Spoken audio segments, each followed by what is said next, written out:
So what is a template directive? Understanding if true/if false statements. Now let's go ahead and take a look at the iterating operations.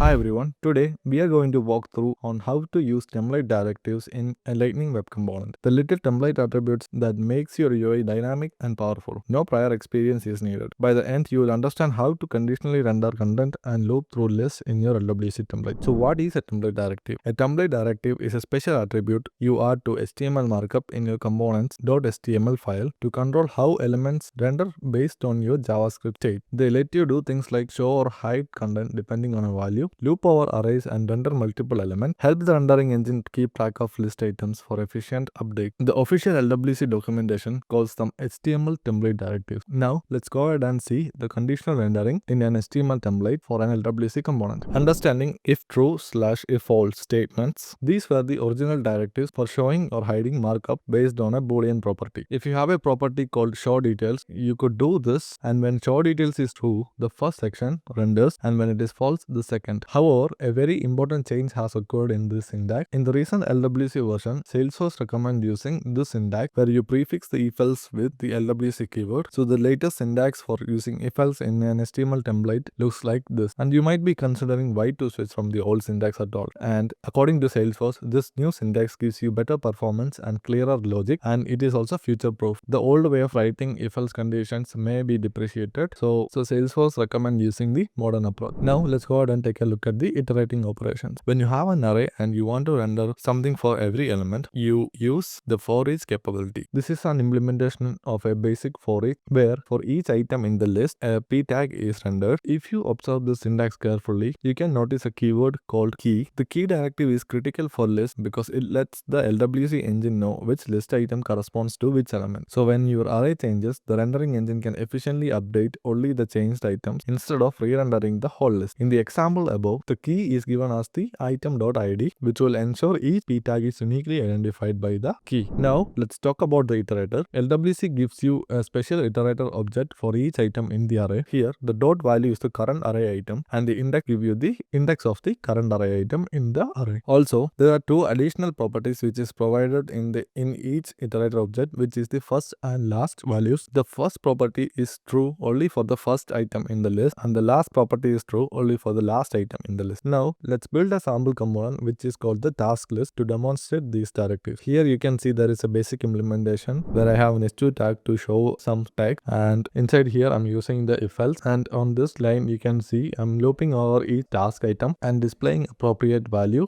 based on the data. This is a list of items that I have. In this line we check if there are any tasks available, and if there are tasks available, we render the UL with list items. If there are no tasks, this p tag is displayed. Now if there are tasks inside, for each task in the task, we render a list item with key is equal to task.id, and inside each list item, we use another condition checking to show completed or pending status. Now let's go ahead and push it into the org. I've already done this, and I have already added it into the account page. Here you can see the heading, and you can see each task and its corresponding status. Let's take a look at the best practices. Always provide a key when you use for each. Without this, list updates may behave unexpectedly. Prefer the new if-else syntax over the legacy if-else condition for future capability. Do complex logic in getters within JavaScript. When using iterators, only use it when you need extra properties like first, last, index. Otherwise, for each is simpler. Do not mix directive types incorrectly. For example, don't mix if true with LWC if. By that I mean that not to mix the old if-else condition syntax with the new if-else condition syntax. So to wrap up, template directives in LWC are your way to make UI dynamic. Whether you are showing or hiding content or looping through arrays, mastering LWC conditions, loops, and iterators will give you a strong foundation. So that is all for this video. If you found this helpful, please like, share, and drop any questions below. Thank you.